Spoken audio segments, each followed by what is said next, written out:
Axis bank manager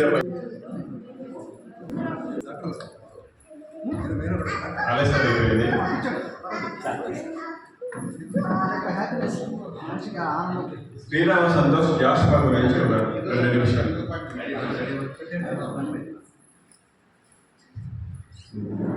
అందరికీ నమస్కారం.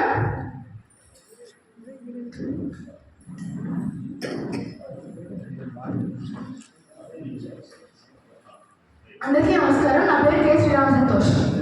నేను శ్రీమాంటి సిజిఆర్ ఇంగ్లీష్ మీడియం హై స్కూల్లో 9వ తరగతిలో చదువుతున్నాను. జయంతినే సుకృతినో రససిద్ధ కవీశ్వర నాస్తి తేషాం యశఃకాయ జరామరణ జంభయం. అంటే రససిద్ధులైన కవీశ్వరులు ఎంతో పుణ్యం చేసుకొని పుడతారు. శాశ్వతమైన కీర్తియ శరీరంగా ఉన్నటువంటి గొప్ప కవులకు ముసలితనం మరణం ఉండవు. అటువంటి గొప్ప కవే గుర్రం జాషువా గారు. రాజు మరణించి ఒక తాన రాలిపోయే, సుకవి మరణించి ఒక తాన గగనమెక్కే.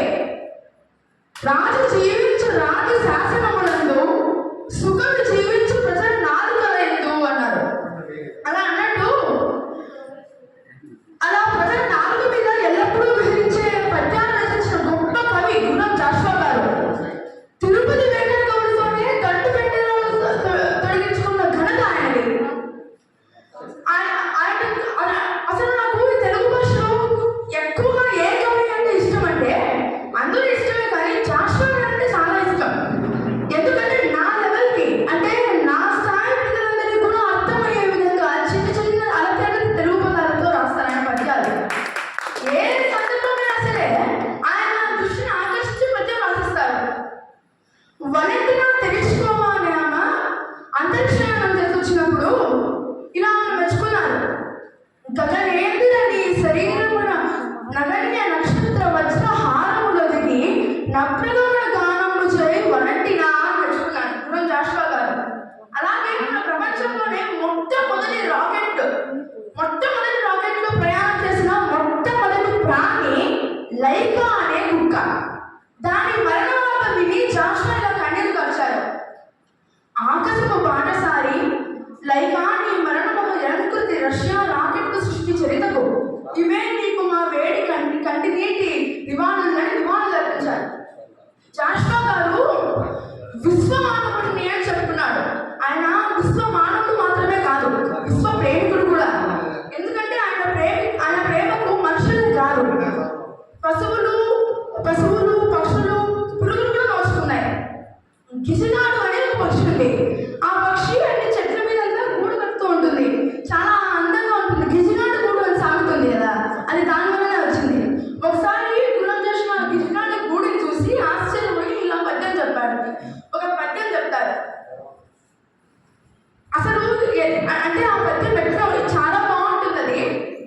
అది తేలిక గడ్డి పోచులను తెచ్చి అంత బాగా నువ్వు ఇంత గిజనాన్ని గూడు కట్టుకున్నావే, సామాన్య మనుషులకు ఇది సాధ్యం కాదు, నీకే సాధ్యము. ఎందుకంటే దీని లోపల ఒకటి ఇది ఒక తుంగు ఉయ్యాల లాంటిది అన్నాడు. ఉయ్యాల ఇలాగే గాలి వస్తే ఊగుతూ ఉంటుంది. అలాగే అక్కడ ఉన్న గిజనాన్ని కూడా ఊగుతూ తన ఉయ్యాలతో పోలుస్తూ ఇది తుంగు ఉయ్యాలలాగా ఉంది,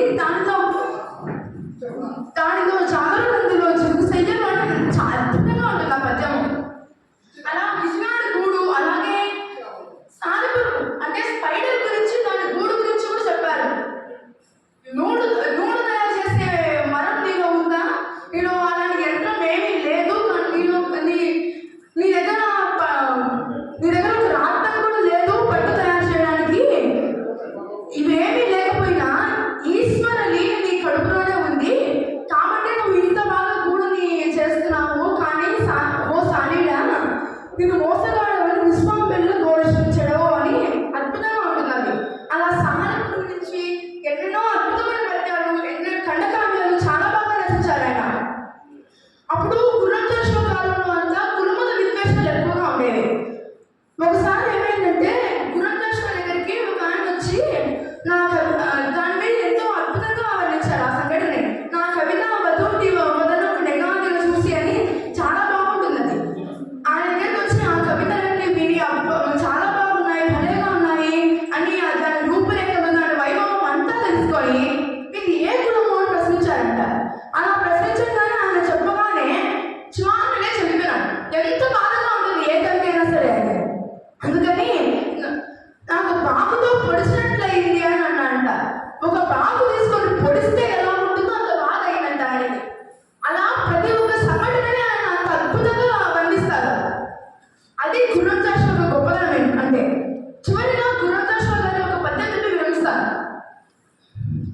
గర్భము సాటి రాని పలు కాకుల మూకల సూయ చేత నన్ను విడి దూరినన్ నన్ను వరించిన సారల లేచిపోవనే గంటము రబ్బలు రాచదని గంట మూడదని రబ్బలు రాచదని గరగరలు సవరించిన ఆంధ్రవానికి అన్నారు. ధన్యవాదాలు. తెలుగును పెంపు సేయుటకు ముందర విందర మంది ఉండగా ఈ బుడతడు ఎంత లేమనగా బుడతను బోలు సేవ సేయటకు నాకు అవకాశము సంగిన మీకు కైమోట్లు. ధన్యవాదాలు.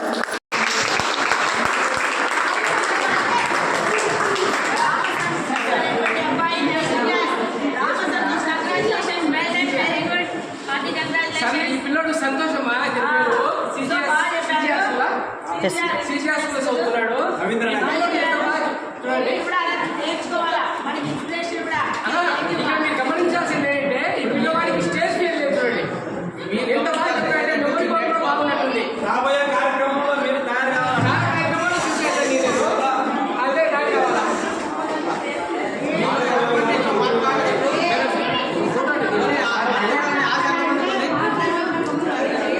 సార్ లేదు ఈయన.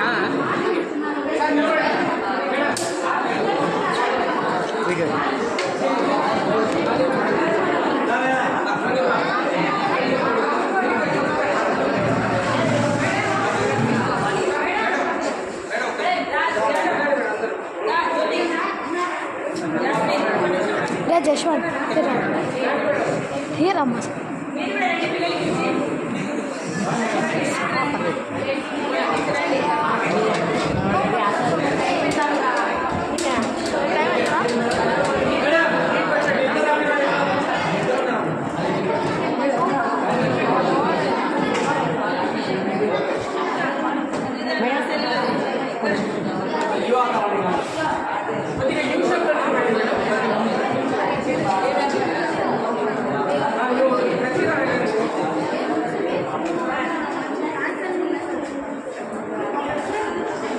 Sir Venkateswara sir